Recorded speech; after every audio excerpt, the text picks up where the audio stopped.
शीतलहृदयं पय्यापज्योतिविहतमोहतमं सनरामरलोकगुरुं वन्दे सुगतं गतिविमुक्तं। करुणा के सागर तथागत भगवान बुद्ध,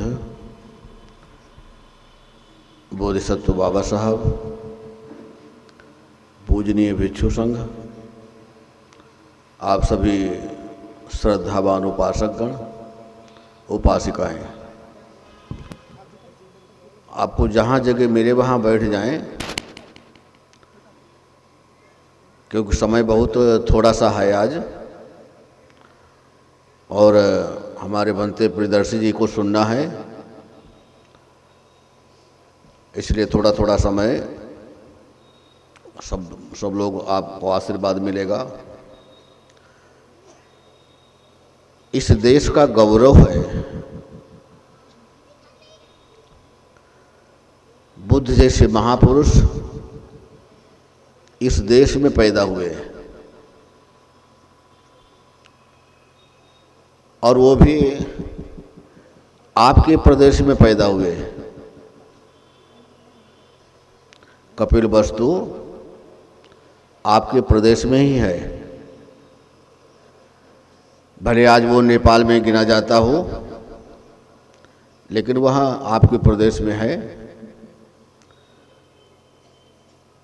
आपका प्रदेश बड़ा गौरवशाली है, क्योंकि बुद्ध ही नहीं, जितने भगवान हुए सारे इसी प्रदेश में हुए हैं।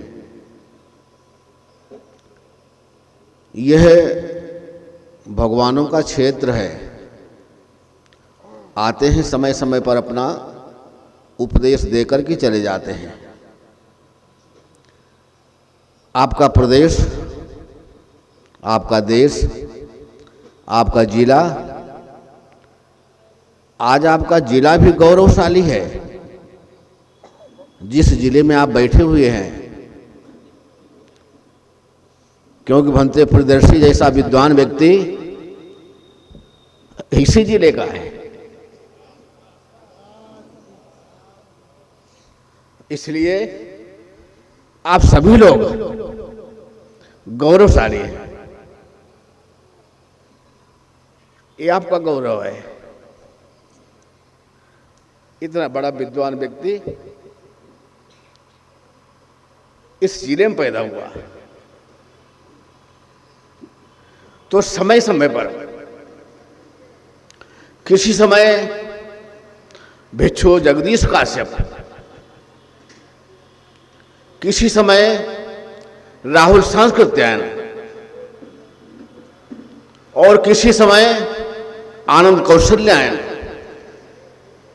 जैसे व्यक्तियों का व्यक्तित्व था। आज हमारे देश में ऐसा विद्वान व्यक्ति कोई नहीं था।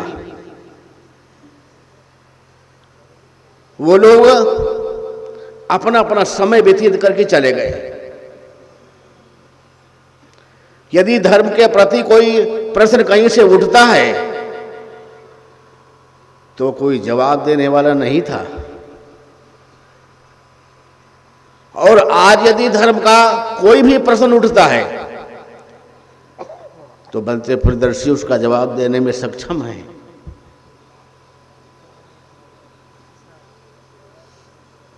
इसलिए आप सबका बहुत गौरव है, बहुत भाग्यशाली हैं,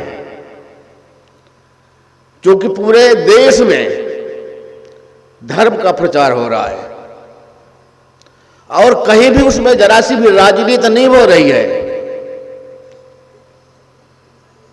प्रचार रोज आप सुनते हैं, देखिए नेट पर पड़ा हुआ है, कहीं भी कोई अनर्थ बात नहीं है। तो आप सबका जीवन बहुत ही सौभाग्यशाली है, बड़े भाग्य से यह जीवन प्राप्त हुआ है। कुछ पुण्य कर्म थे, इसलिए आपका जीवन प्राप्त हुआ है। क्योंकि भगवान कहते हैं कार्य और कारण, जब तक कारण नहीं होता है तब तक कोई कार्य नहीं होता है। तो आपका जीवन जो मिला है इसमें कौन सा कारण रहा?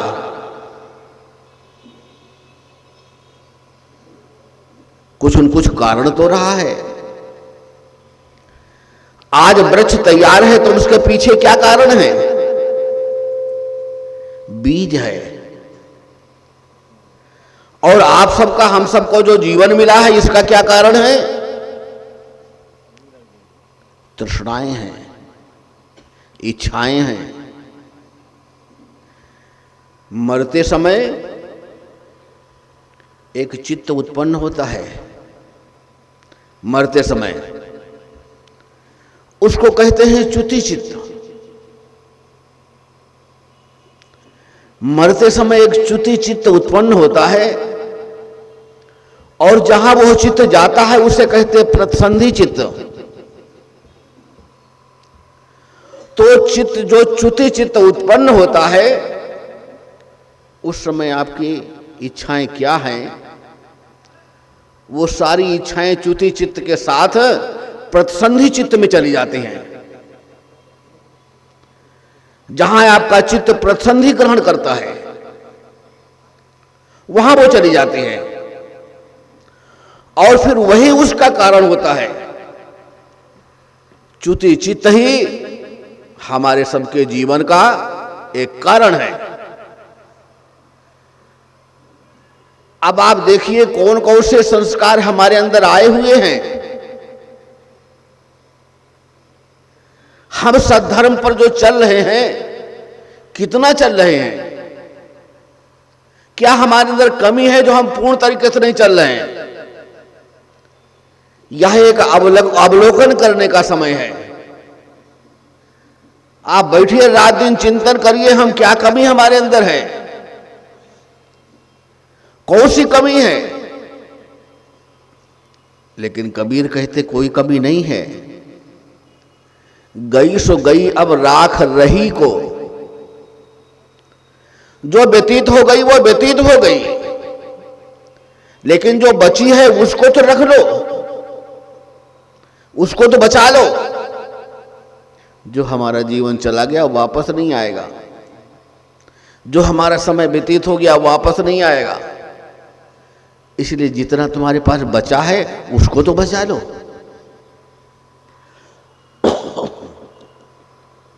बहुत गई थोड़ी रही, थोड़ी भी अब जाए। बहुत तो चली गई और थोड़ी रह गई है, ये भी चली जाएगी। तो जो थोड़ी बची है इसको बचाने की जरूरत है आज। कैसे बचाएंगे?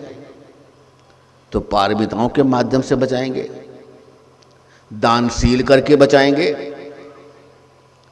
ध्यान साधना करके बचाएंगे, परोपकार करके बचाएंगे। ये बचाने के तरीके हैं। यदि हम पारमिताओं को अपने जीवन में धारण करेंगे तो हमारा जीवन बच जाएगा। और यदि हम शील समाधि का उपयोग करेंगे तो हमारा जीवन बच जाएगा। यही बचाना है अपने जीवन को। जो भी हमसे अकुशल कर्म हुए हैं अब न उत्पन्न होने पावे, और जो हुए हैं वे नष्ट हो जाएं। 4 बातें हैं। जो कुशल कर्म उत्पन्न नहीं हुए हैं वे उत्पन्न हो जाएं, और जो उत्पन्न हुए हैं वो बढ़ जाएं, और जो अकुशल कर्म हैं यदि उत्पन्न हुए हैं तो नष्ट हो जाएं, और यदि उत्पन्न नहीं हुए हैं तो न उत्पन्न हो। ये 4 चीजों का अवलोकन करें। जो कुशल कर्म है उनको बढ़ाने का प्रयत्न, और यदि बढ़े हैं पहले से कुशल कर्म हैं, नहीं है तो उत्पन्न करने का। अकुशल कर्म यदि नहीं है तो न उत्पन्न हो, ऐसा प्रयास करना। क्योंकि अकुशल कर्म जो होते हैं करते समय परेशान करते हैं और करने के बाद भी परेशान करते हैं।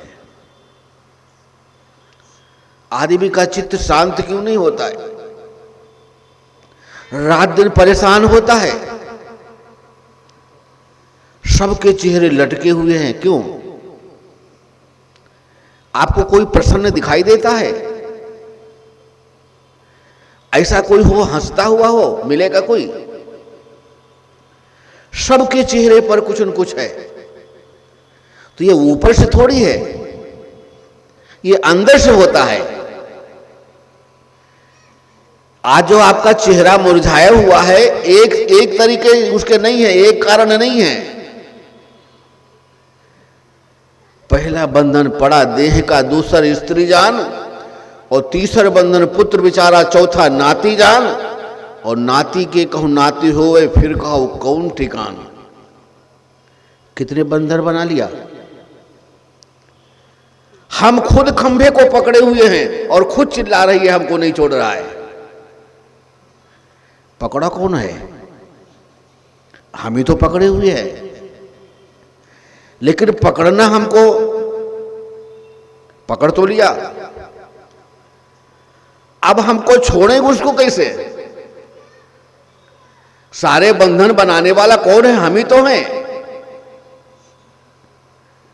आदत बनाने वाला कौन है? हम हैं।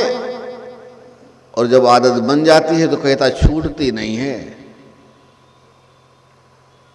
अरे भाई, जब बनाने वाले हो तो बिगाड़ने वाले भी तो तुम ही हो, कोई दूसरा थोड़ी बिगाड़ जाएगा।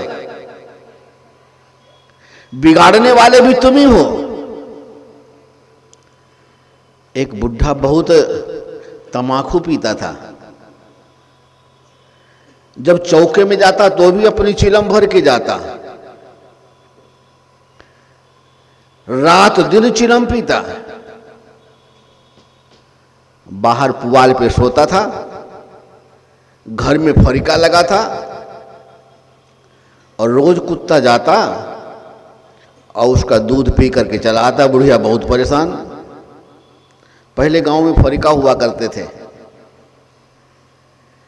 इधर ये गया वहां रोटी खाने चौके में अपनी चिलम भर करके, वापस आया, लेकिन तमाकू की थैली जो थी वो चिलम चौके के पास छूट गई।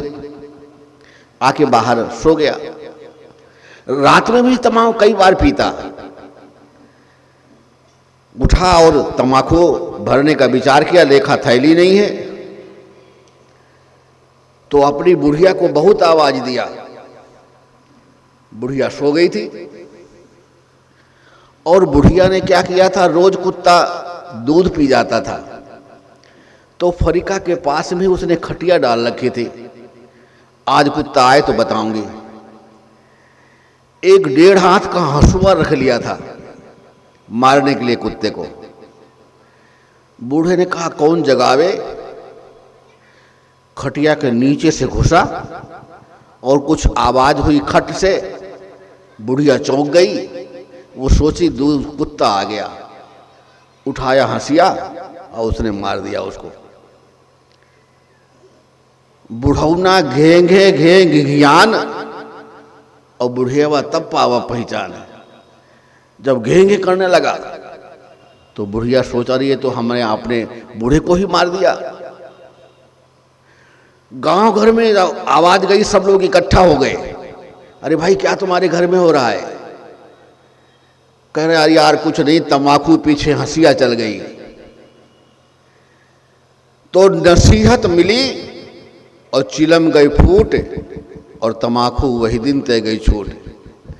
उस दिन से तमाकू पीना छूट गया उसका। तो क्या हंसुआ पड़े तभी समझ में आएगा? अरे पहले चेत जाओ, पहले संभल जाओ, पहले से आदत अपनी सुधार लो, नहीं तो समय का हंसुआ चलेगा। ऐसा नहीं बच जाए आप, बचेंगे नहीं। इसलिए पहले से ही अपनी आदत सुधार लो। और आदत यदि खराब है तो उसके जिम्मेदार आप हैं, कोई दूसरा नहीं है। और यदि छोड़ना है तो उसके जिम्मेदार भी आप हैं। जिस चीज को आप बना सकते हैं उस चीज को आप बिगाड़ भी सकते हैं।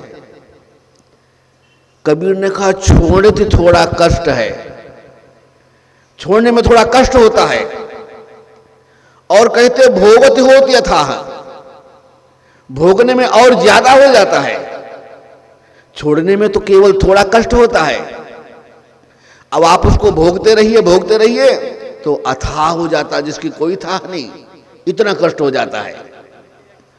तो जितने भी अकुशल कर्म हैं आज तक हमने किया है उसका निरीक्षण करें। कौन सा हमने अकुशल कर्म किया था, कब किया था, उसके प्रति पश्चाताप करें कि अब हम ऐसा कोई काम नहीं करेंगे जिसका विपाक दुखदायी हो। अब हम कुशल कर्म करेंगे, कुशल कर्म से अपने चित्त को पवित्र करेंगे। एतं बुद्धानुशासनं, किसकी शिक्षा है ये? बुद्ध की शिक्षा है। क्या शिक्षा है? कुशलं कातव्यं, कुशल कर्म करने की शिक्षा है। कुशलो कुशलं उपपद्यते, कुशल ही कुशल को उत्पन्न करता है। अकुशलो अकुशलं उपपद्यते, अकुशल अकुशल को उत्पन्न करता है। यदि हम कुशल करेंगे तो कुशल ही उत्पन्न होगा और अकुशल करेंगे तो अकुशल उत्पन्न होगा। अब आप क्या उत्पन्न करें, कुशल करेंगे अकुशल करेंगे? दोनों के विपाक अलग अलग हैं, दोनों के फल अलग अलग हैं। चाहे तुम कुशल कर्म करके देख लो और चाहे अकुशल कर्म करके देख लो। अकुशल कर्म करने वाला क्या करता है? इध तप्पते पेच्य तप्पते, यहां पश्चाताप करता है और जहां जाता है वहां पश्चाताप करता है। इध तप्पते पेच्य तप्पते और पापकारी उभयथ तप्पते, पाप कर्म करने वाला दोनों जगह पश्चाताप करता है। और पापं में कतंत तप्पत, मैंने पाप कर्म किया है ये सोच सोच पश्चाताप करता है। भेयो तप्पत गतिंगतो, अंत में दुर्गति को प्राप्त होता है। और जब दुर्गति को प्राप्त होता है तो कहता अरे भगवान ने हमारे ऊपर कष्ट डाल दिया। कर्म करने में स्वतंत्र है और कर्म का फल भोगने में परतंत्र हो जाता है। जब तुम कर्म करने में स्वतंत्र हो तो कर्म का फल भोगने में क्यों परतंत्र हो जाते हो, क्यों दूसरे ऊपर डालते हो? फिर यही सोचो कि हमारे कर्म का फल है, अरे भगवान ने हमारे ऊपर मुसीबत डाल दिया, भगवान ने हमको ऐसा बना दिया, ऐसा बना दिया। परतंत्र, दूसरे तंत्र में दूसरे के ऊपर अपने आरोप डालता है। इसलिए दूसरे पर न डाल करके कर्म तुम करते हो तो कर्म का फल भी तुम्हें ही भोगना पड़ेगा। अवश्य में भोक्तव्यम कृत कर्म शुभाशुभम, ना भोक्तम शीते कर्म कल्प कोट शतैरपि, अवश्य में भोक्तव्यम, अवश्य भोगना पड़ेगा। कृत कर्म शुभाशुभम, किया हुआ शुभ अशुभ कर्म आप ही को भोगना पड़ेगा, दूसरे को नहीं भोगना पड़ेगा। लेकिन कभी कभी दूसरे को भी भोगना पड़ जाता है। आपका किया हुआ कर्म आप ही को भोगना पड़ेगा, लेकिन कभी कभी कोई ऐसा समय आता है तो दूसरे को भी भोगना पड़ता है। बाप ने किसी का मर्डर कर दिया और बाप नहीं मिला,